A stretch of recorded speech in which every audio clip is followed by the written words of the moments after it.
Hello and welcome back. Today we're gonna have a shaky camera. We're gonna be building our Auric Flamekeeper. This model is really cool. It's in the new starter box. Well, it probably won't be new by the time that this comes out, but it's on the starter box that comes with Deepkin and Fyreslayers. If you listen to the first podcast, when I bought this model, and we don't have instructions, so we're kind of gonna have to figure this out with our Blurn. That means brain for you guys that don't know. And you know it'll just be a little good practice of putting these models together and seeing if they did a good job, because if they did a good job, you can do it without instructions. You could probably find instructions online though, to be honest. If you buy this model, or maybe by now it's out by itself and not just in a starter box, you'll be able to get instructions and put it together pretty easily. But we are in a different time. So let's clean all this stuff up. Okay. So let's look at our parts here and kind of see how we have to build this. This is definitely the chest piece, obviously. So I think we can put that on right now because it's also the crotchy piece. So I think if we take this off,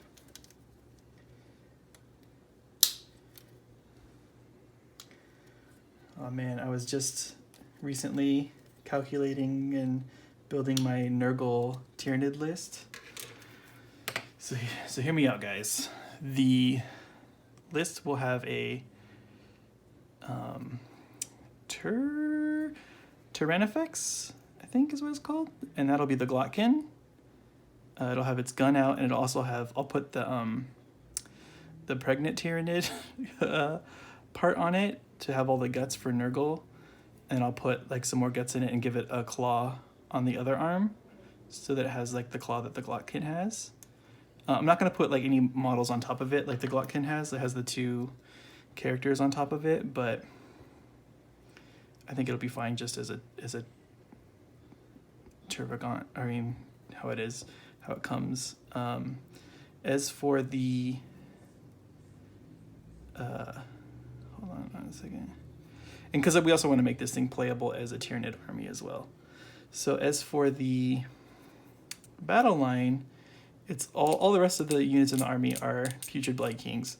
So to have them, that's going to be expensive because Putrid Blight Kings are units of 5.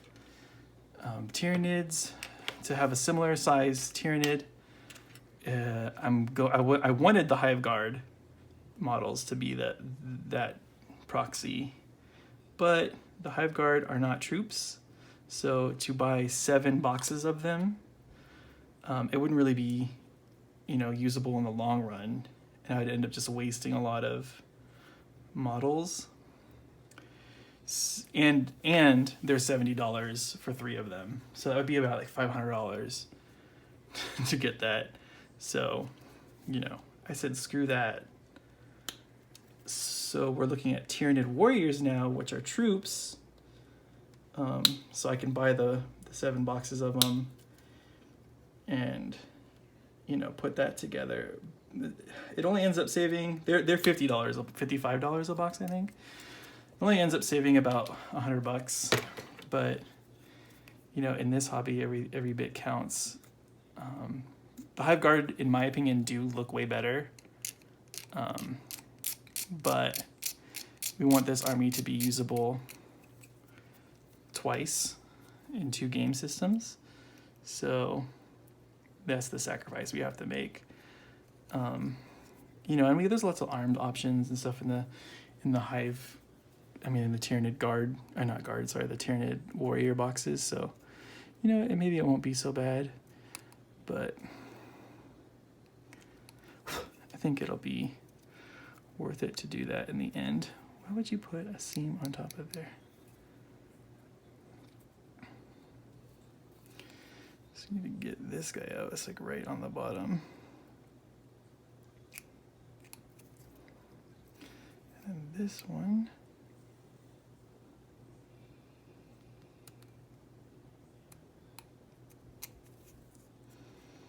Okay. Let's put that on his back.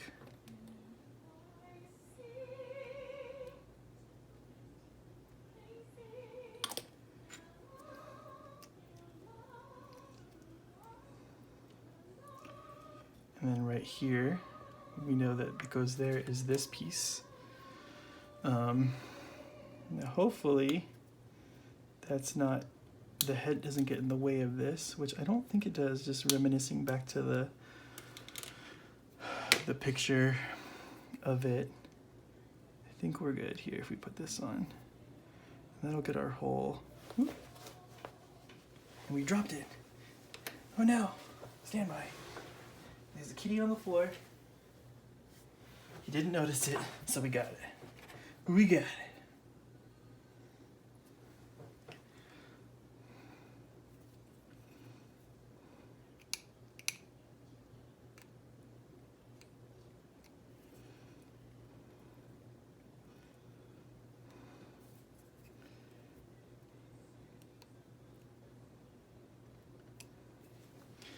Okay, so let's do this. It's gonna get attached here. Don't know if it attaches there. Don't think it does. Oh, it does. So let's put some glue there. Get it there. Here we go. So we got him put down. Let's get him on his base now while we prep the other pieces.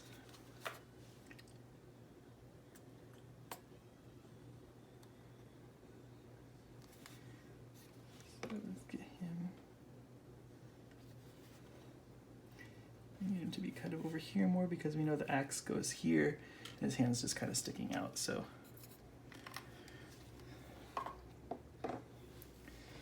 okay, let's get his head built, which is probably going to be, you put the two pieces together and then slide it in between. So let's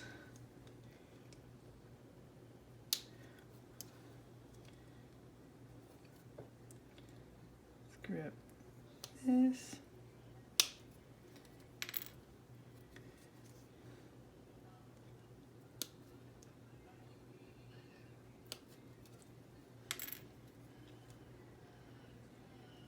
Definitely need this.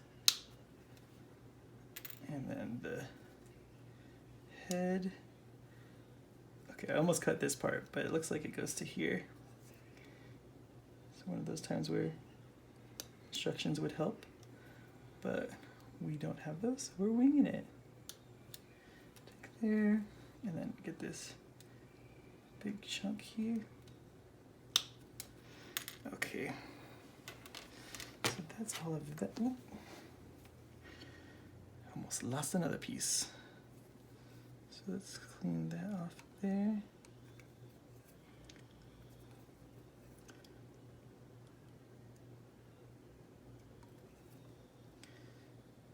And that's probably gonna be fine.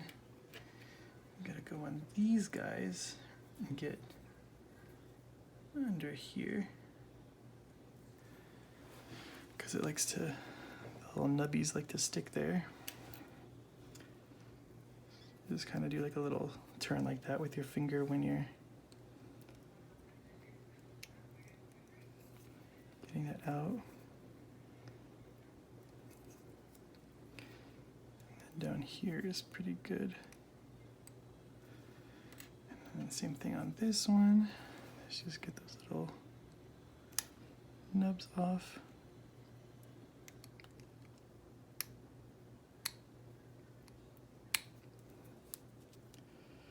We cut the end off, but it's on the back, it's fine. Try not to push hard and just let the blade do the work for you if you can. If you have the patience for it, it's like we clearly do not. So this looks like this is the back of the head. So I think there's 2 dots here. So we're gonna put our glue in there, right there. Get some glue on that too, just in case. And then this goes in here.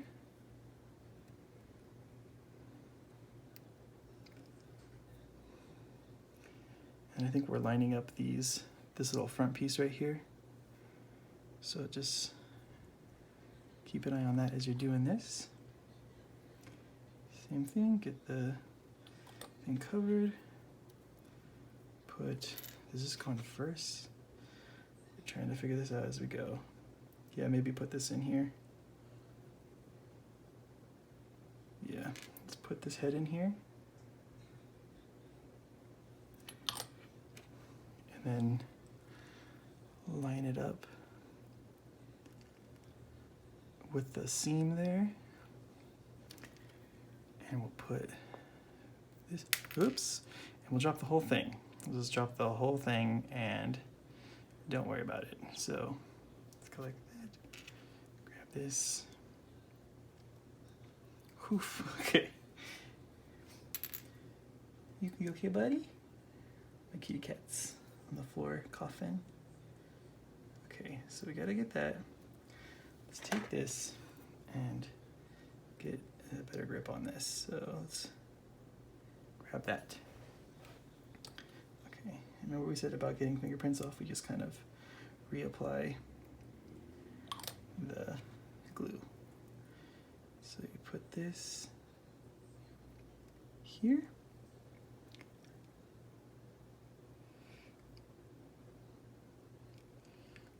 Like that. And then we can set this in here. Maybe we can. I'm gonna lean off to the side over here a little bit.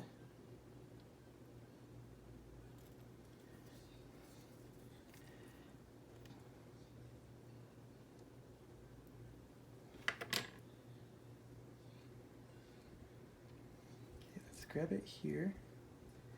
Okay, we got it together. It's sitting correctly. There's a cat hair on it, because it wouldn't be one of my models if it didn't have cat hair on it. Okay, think we're good. And so you want to be careful sometimes about putting more super glue on this. More plastic glue, because it can pull the seams apart. So what we're gonna do is we're gonna put super glue on for his head, and that's how we're gonna get it on. Because I'm afraid if we touch it with plastic glue, it might split all those seams open again, because it's gonna remelt that plastic, and then the whole thing will fall apart. So we're trying to get it on here civilly. Oop, and then, or maybe just the head will fall off anyway. Here we go, it's here. And then once we super glue this on, oh God, we'll be able to put more glue in here because that won't come apart anymore. Because at least it has another thing gluing it together. And this does not want to stick. So let's get some more plastic glue in there. Take this.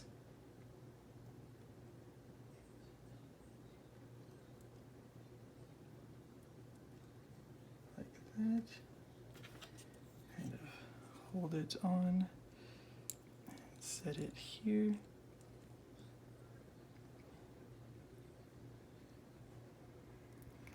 Just hold it for a bit, let that glue set up. And the head is on. So we're definitely gonna let that set, and then we'll just drop some plastic glue down the middle here, and that'll help set those seams up more, and it won't fall apart because the plastic glue underneath is holding it together for us. So now we just have 2 hands left, so we'll get his hand with the Uru gold in it so that he can use it to help his brothers.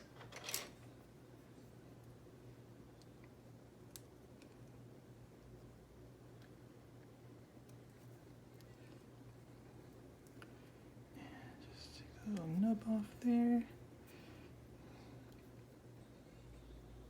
I would almost rather this be a flat joint than it's a little step joint that it is. But beggars can't be choosers. And we definitely are a beggar for buying this model for $40.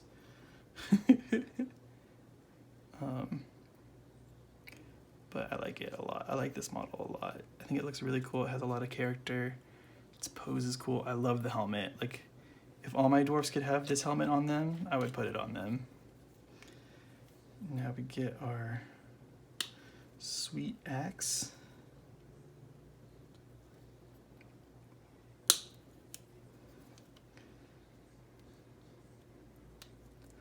Surprised he didn't send me the data card with this, because I don't even know what this guy does without it.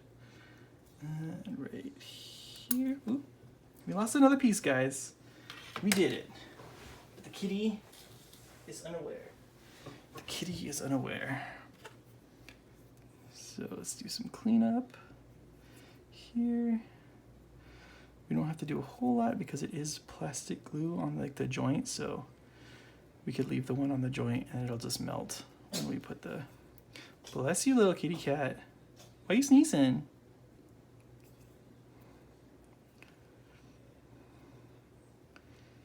And the bottom had a...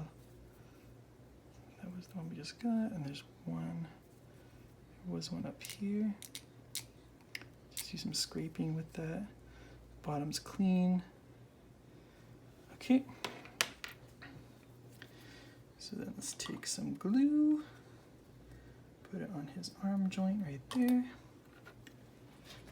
and then put this in his hand, attach his arm to his hand. Just look at that joint on that side and kind of figure out where the hand goes based on that.